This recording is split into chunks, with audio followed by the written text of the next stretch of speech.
Salut, on se retrouve pour la suite des reconstructions de solve de Juliette sur la vidéo qu'elle a postée cette semaine. Et en deuxième, on va s'intéresser à un solve où elle a fait 4,65 avec cette fois-ci une résolution 47 HTM, donc toujours très bon en termes de nombre de mouvements, mais peut-être un peu moins lucky au départ. Et donc cette fois-ci 10,11 TPS. Donc là on est plus près des standards de Juliette. Gros TPS, c'est à peu près ça niveau mondial, hein, pour faire des 5 de moyenne, 10 TPS, il faut faire ça à peu près à tous les solves. Donc du gros niveau encore une fois. Et avant de faire la reconstruction, avec le mélange encore généré sur rouge-jaune avec Cube Explorer, on va regarder la vidéo de Juliette.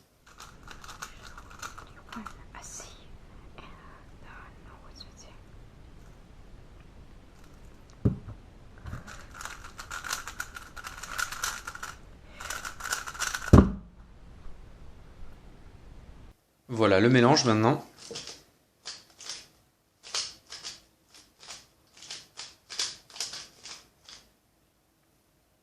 Et cette fois-ci, ce sera un peu plus facile à suivre pour ceux qui ne sont pas couleur neutrale. Ça va se passer sur les jaunes. Et une fois qu'on a repéré que cette croix jaune est bien, c'est très facile de voir ce qui va se passer, puisqu'on a deux arêtes qui sont déjà résolues l'une par rapport à l'autre. Cette troisième qui est prête à rentrer, et on a juste à glisser la rouge dessus en faisant un classique U'D, et puis après on peut la rentrer comme ça. Alors ici, ce que Juliette a vu à l'inspection, c'est que la paire, je vous montre, la paire vert-orange va se retrouver prête à rentrer une fois qu'on aura fait justement ce setup. Donc au départ, elle est ici, et donc il faut juste calculer qu'elle va venir là, et qu'ensuite quand on va descendre, quand on va amener cette pièce rouge ici, ça va créer une paire en 3 ici. Donc, une fois que ça s'était vu, il suffit d'enchaîner, au lieu de terminer la croix comme j'ai montré, en faisant directement la paire derrière.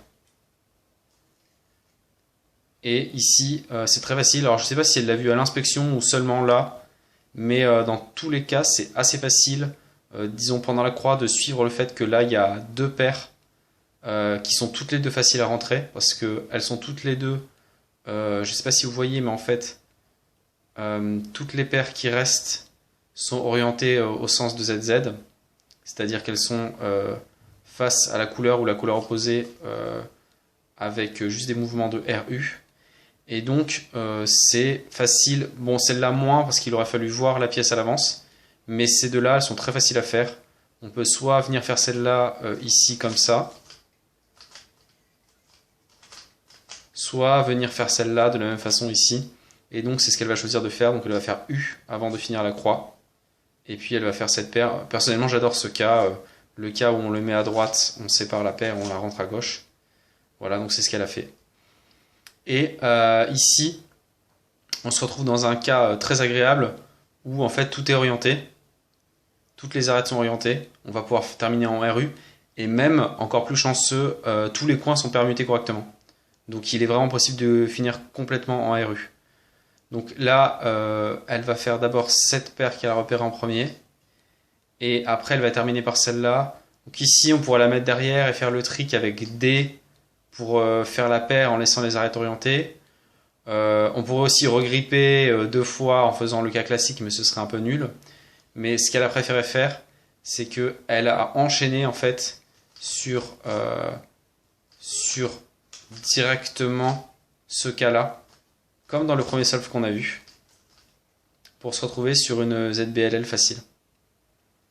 Alors cette ZBLL là, Juliette l'a fait avec cet algo. Voilà.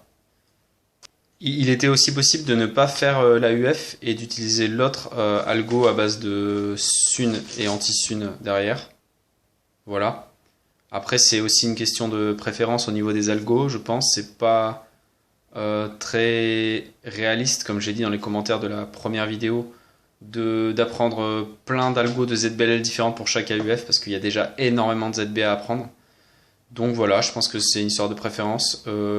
Moi, c'est vrai que j'utilise pas les ZB, je connaissais les deux algos un peu par hasard, mais je n'ai pas vraiment d'avis sur ce qui est meilleur. Je pense que peut-être que celui de Juliette est un petit peu meilleur en termes purement d'algo. Il y a moyen.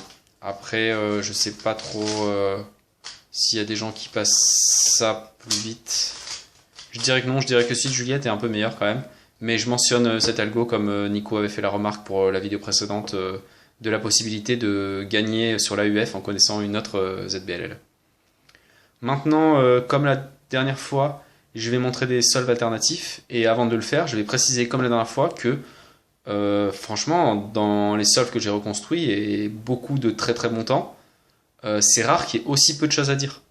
Au niveau technique de résolution, que ce soit les choix de placement des doigts, les choix d'ordre des paires, les choix de par quoi on commence au départ, il n'y a vraiment pas grand chose à dire. Les solves alternatifs, ils sont plus rigolos que mieux en fait.